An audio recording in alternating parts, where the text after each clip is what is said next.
Welcome listeners.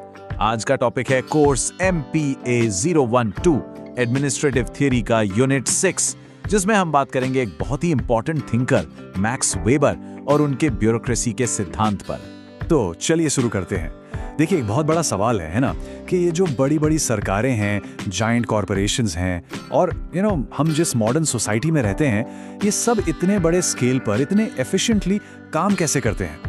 तो इसी गहरे सवाल का जवाब देने की कोशिश की थी मैक्स वेबर ने अपने आइडियाज के जरिए, और आज हम उन्हीं को समझने वाले हैं। देखिए, बात है 19th सेंचुरी के एंड की। उस वक्त इंडस्ट्रियल कैपिटलिज्म मतलब औद्योगिक पूंजीवाद बहुत तेजी से फैल रहा था। अब इस नए दौर को एक ऐसे सिस्टम की जरूरत थी जो एकदम एक मशीन की तरह काम करे, बिल्कुल प्रिसाइज, तेज, रिलायबल और प्रिडिक्टेबल हो। और जो पुराने तौर तरीके थे ना, वो अब इसके लिए काफी नहीं पड़ रहे थे। अच्छा, तो वेबर का जो सोल्यूशन था यानी ब्यूरोक्रेसी, उसको समझने से पहले ना हमें एक और चीज समझनी पड़ेगी, और वो है उनका अथॉरिटी का कॉन्सेप्ट। मतलब आखिर ऐसा क्या होता है कि लोग अपनी मर्जी से किसी के ऑर्डर्स फॉलो करते हैं। तो वेबर ने इसके 3 मेन टाइप्स बताए हैं। चलिए देखते हैं। तो सबसे पहला टाइप है ट्रेडिशनल अथॉरिटी, यानी कि पारंपरिक सत्ता। ये ना हमेशा से ऐसा ही होता आया है वाली सोच पर चलती है। इसका सबसे अच्छा एग्जाम्पल है राजा महाराजाओं का शासन।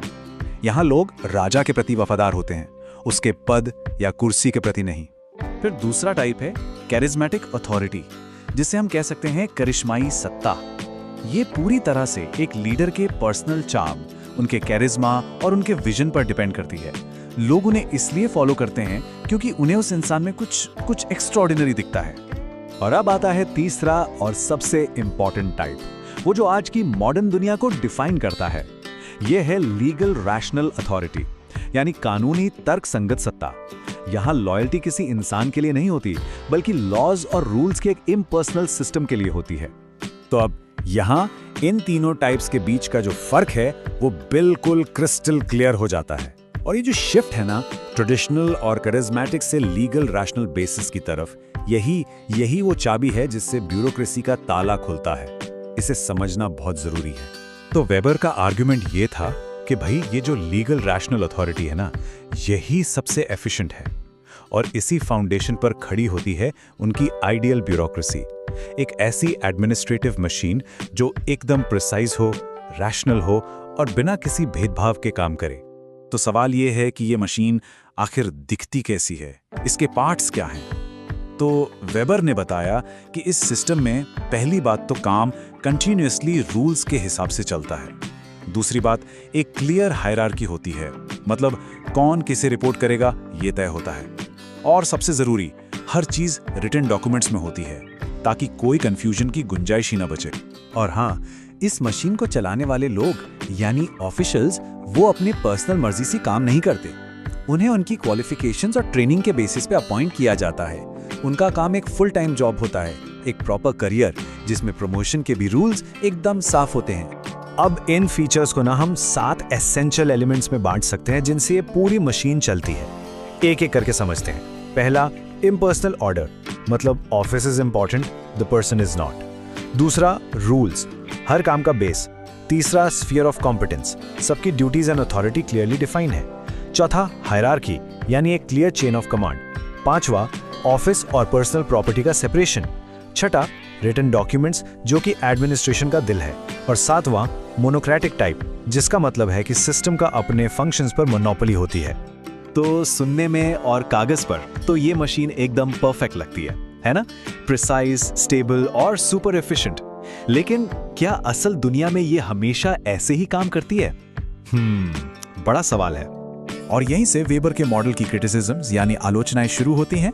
तो अब देखते हैं कि ये जो परफेक्ट मशीन है, ये असल में कब और कैसे ब्रेक डाउन हो जाती है।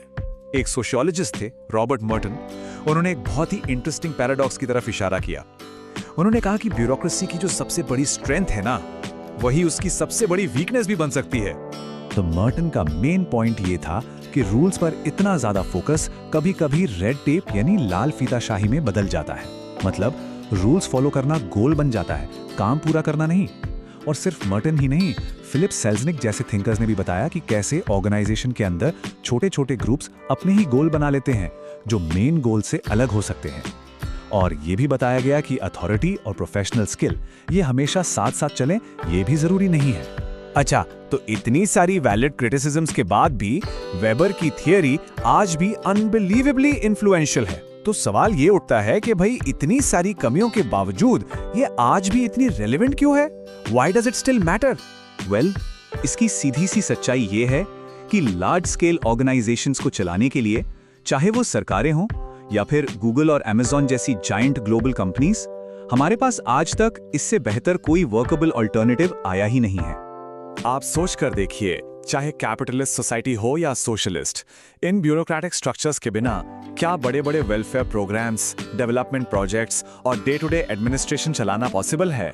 नहीं, ये प्रैक्टिकली नामुमकिन है। तो टेक अवे ये है कि हम ब्यूरोक्रेसी में सुधार कर सकते हैं, उसे बेहतर बना सकते हैं, लेकिन उसे पूरी तरह से रिप्लेस करना अब तक तो पॉसिबल नहीं हो पाया है। और मजे की बात यह है कि वेबर खुद इस बात को लेकर बिल्कुल क्लियर थे। उनका कहना था कि चॉइस सिर्फ ब्यूरोक्रेसी और शौकियापन के बीच है। Thank you for watching. Next unit हम नेक्स्ट वीडियो में डिस्कस करेंगे। अगर आप इस टॉपिक पर क्विज में अटेंड करना चाहते हैं तो डिस्क्रिप्शन देखिए। Please do like, subscribe and share.